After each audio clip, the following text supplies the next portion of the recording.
6月是家庭暴力防治月，根据卫福部的统计，家庭暴力的通报被害人是愈来愈多啊，去年超过13万人。不过，扶助团体表示，这无一定讲家庭暴力愈来愈严重。数据专家表示，这现代人有通报意识，会当勇敢站出来。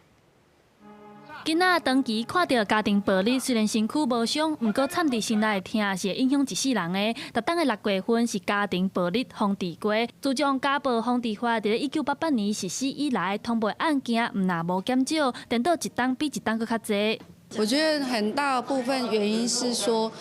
因为大家知道要防暴力的时候，要打电话去通报，家庭暴力通报的案件可能会越来越高。我看一下，好像每年都会有5、6千来做成长。 根据卫福部的统计，家庭暴力通报的被害人对111年的12万3千人，到112年的13万2千人，甚至伫咧113年的时阵增加到13万8千人。伫咧第一线服务的社工指出，真侪儿童因为看到家庭暴力，会错误认为透过暴力就当解决问题。伫咧伊成年了后，面对着亲密关系时，拄到问题有可能就用同款的暴力方式来对待伊身躯边的人。会谈的时候，他说了，我爸爸妈妈也是这个样子，